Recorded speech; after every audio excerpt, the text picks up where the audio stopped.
एक भक्त जिसकी भक्ति में कोई कमी नहीं, लेकिन क्या उस भक्ति में कहीं छिपा है अहंकार का बीज? जब कैलाश पर दशानन का आगमन होता है तो क्या वह केवल एक भवन बनाने आया है या अपने भीतर की असली पहचान खोजने भी? देखिए कैसे गणेश उसे दिखाते हैं सच्ची भक्ति का मार्ग और महादेव देते हैं एक अनमोल सीख। इस अद्भुत कथा की शुरुआत होती है आज के एपिसोड में। वीडियो शुरू करने से पहले कृपया हमारे चैनल को लाइक और सब्सक्राइब करें और लेटेस्ट अपडेट्स कभी मिस न करें। इसके लिए बेल आइकन दबाना न भूलें। अब चलिए वीडियो शुरू करते हैं। एपिसोड की शुरुआत होती है कार्तिकेय के आगमन से, जो सबको बताता है कि उनकी खोज पूरी हो चुकी है और यह कि दशानन ही अब उनके भवन का निर्माण करेगा। पार्वती प्रसन्न होती है और महादेव से कहती है कि अब उन्हें समझ आया कि उस दिन महादेव दशानन की इच्छा पूरी करने क्यों गए थे। इधर दशानन गणेश के साथ चल रहा होता है। वह पूछता है कि गणेश उसके साथ क्यों चल रहे हैं। गणेश मुस्कुराकर कहते हैं कि कैलाश का रास्ता कठिन है और फिर आप इतना भारी भवन का मॉडल भी तो उठा कर ला रहे हैं। दशानन उत्तर देता है कि यह कोई भवन का मॉडल नहीं बल्कि महादेव के प्रति मेरी भक्ति है और यह मुझे कभी बोझ नहीं लग सकती। उधर पार्वती आनंद पूर्वक मोदक बना रही होती है, खुश होती है कि अब कैलाश पर उनका घर भी होगा। गंगा को ये विश्वास नहीं होता कि वैरागी महादेव घर बनवा रहे हैं। गंगा महादेव के पास जाकर पूछती है कि जब आप स्वयं वैरागी है तो फिर कैलाश पर घर क्यों बना रहे हैं? महादेव मुस्कुराकर कहते हैं कि उन्हें किसी भी वस्तु से मोह नहीं है। जैसे पूरा संसार उनका है फिर भी वह किसी से आसक्त नहीं है, वैसे ही घर बनाकर भी वह उससे जुड़ाव नहीं रखेंगे। यह पार्वती की इच्छा थी और उनके बच्चों की आवश्यकता।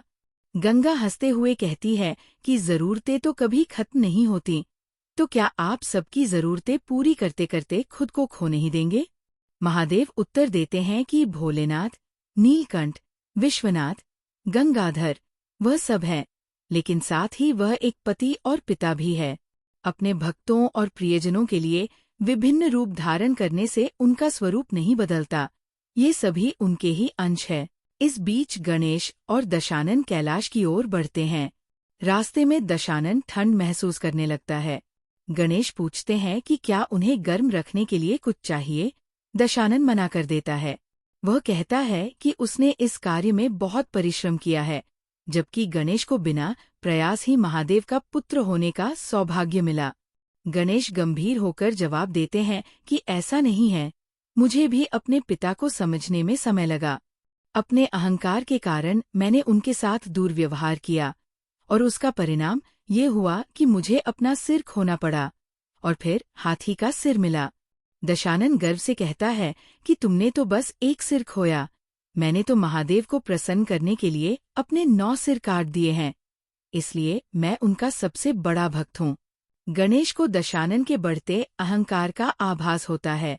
वह उससे एक सवाल करता है, अगर तुम्हें 2 शिवलिंगों की पूजा करनी हो, एक सोने का हो और दूसरा मिट्टी का, तो तुम किसे चुनोगे?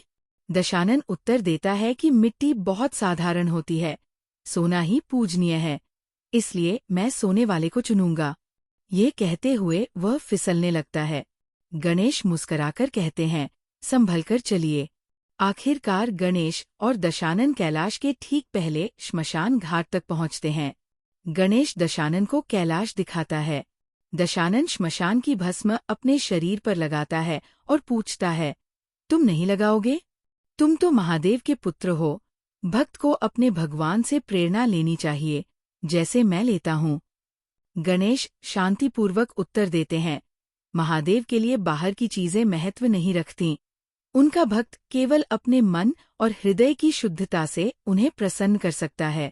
महादेव किसी को खुद के लिए बदलने की अपेक्षा नहीं रखते। स्वच्छ हृदय और शांत मस्तिष्क ही सबसे बड़ा पूजन है। गणेश और दशानन अंततः कैलाश के चरणों तक पहुंचते हैं। दशानन नमः शिवाय का जाप करते हुए आगे बढ़ता है। पार्वती पूछती है, ये किसकी आवाज है? कार्तिकेय कहते हैं, ये दशानन है। दशानन महादेव के चरणों में गिर पड़ता है।